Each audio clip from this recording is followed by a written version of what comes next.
Les lunettes de soleil. Ah, ça vous plaît, hein? L'été, le soleil, la vie quoi. Salut les petites branches, moi c'est Papa Lunettes. Chaque jour je conseille mes clients sur tout un tas de choses en rapport avec leur vision. Et aujourd'hui, on peaufine votre look. Comment choisir sa monture? Vert dégradé ou teinte pleine? Polarisant ou pas? Et c'est quoi ces fameuses catégories qui vont de 0 à 4? Si tu as déjà craqué pour une paire de solaires juste parce qu'elle t'allait bien, sans te poser aucune question sur les verres, cette vidéo est faite pour toi. Alors abonne-toi, pose un like, ça nous donne de la force pour continuer. Au programme, d'abord, le truc à retenir de cette vidéo, la différence entre teinte et protection UV. C'est là que se cache le piège le plus dangereux. Ensuite, la monture, puis le verre, dégradé, teinte pleine, les couleurs, les options, polarisant, anti-reflet, effet miroir. Et je terminerai par une astuce Papa Lunettes au rapport qualité-prix-style incroyable. Alors, aujourd'hui, on ne parlera pas de teintes pathologiques.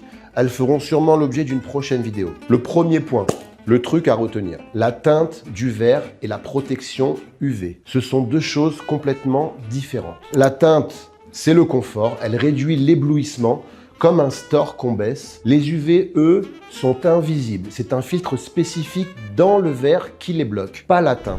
Et alors, tiens-toi bien, une paire de lunettes foncées sans vrai filtre UV, c'est pire que pas de lunettes de soleil du tout. Derrière un verre foncé, ton œil n'est pas ébloui. Ta pupille se dilate et si le filtre UV est bidon, elle laisse entrer encore plus d'UV jusqu'à la rétine. C'est le piège des lunettes à 5 € que tu peux trouver sur certains marchés par exemple. Donc, premier réflexe, marquage CE et mention UV, ça, c'est non négociable. Deuxième point, ta monture. Et là, tout part de tes envies, de tes besoins et de ton budget aussi. Soit une petite monture très fine, peu couvrante, c'est ce que j'appelle une lunette de terrasse, une lunette avec du style, une lunette d'appoint qu'on va trouver toute l'année. Ou alors, une monture plus couvrante, enveloppante, qui protège vraiment la lumière qui arrive de partout. Et tu vois, il n'y a pas que la face. Des branches fines pour la légèreté, l'élégance, ou des branches plus épaisses pour un style plus affirmé, mais qui vont aussi faire barrage à la lumière qui vient sur les côtés. La monture, ce n'est donc pas qu'une question de style, c'est déjà aussi une forme de protection. Si en plus on doit l'adapter à ta vue, il faut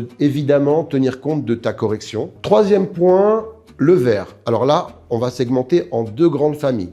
Le vert dégradé, plus foncé en haut, plus clair en bas. Parce que oui, la lumière ne vient pas que du ciel. Elle se reflète sur la route lorsqu'il vient de pleuvoir, sur l'eau à la mer, sur la neige au ski. Elle remonte, puis éblouit par le bas. Donc, avec un vert dégradé plus clair en bas, tu restes exposé à ces reflets. Donc le dégradé pour moi, c'est la teinte de la lunette de terrasse, le confort, le style, la ville, Paris quoi. Maintenant la teinte pleine, elle, c'est la même intensité sur tout le verre. C'est elle qu'il te faut en plein soleil. Les grosses vacances à Marrakech, le ski, le bateau, partout où la lumière attaque d'en haut et d'en bas. Côté couleur, les trois teintes les plus répandues sont le gris, le brun et le G15, un mélange de gris et de vert. Un bon conseil, demande à ton opticien de regarder au travers de chaque teinte pour mieux te projeter. Et puis, il y a les teintes fantaisie, légères ou très marquées, bleu, rouge dégradé, ce que j'appelle les fameuses lunettes de musicien. On pense que les artistes mettent ça sur scène pour frimer. Alors oui, c'est vrai que ça fait son petit effet, mais ça leur permet surtout d'être moins éblouis par les projecteurs qu'ils ont sur scène. Maintenant, les options.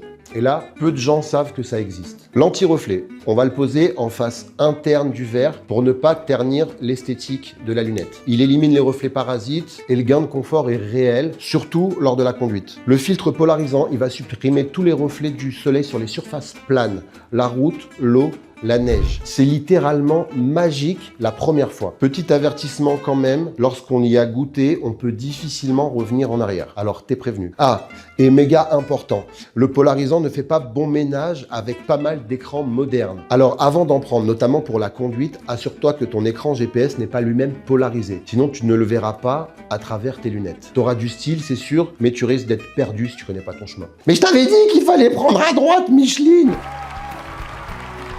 Ouais, ça tu coupes, hein, c'était mon dé.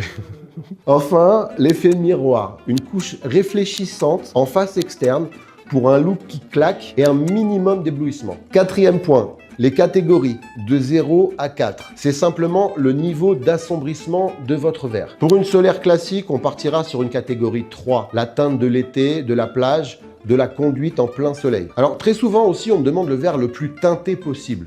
la catégorie 4. Il faut savoir que c'est un verre très spécifique, souvent sur avis médical, et interdite pour la conduite surtout. C'est conçu pour monter sur un glacier, donc pas pour tout le monde. Et la botte secrète du rapport qualité-prix style, le clip solaire sur mesure. Si tu portes déjà des lunettes de vue qui te plaisent, on ajoute tout simplement un clip sur ta paire de tous les jours. Une monture, 2 usages, et le portefeuille te dit merci.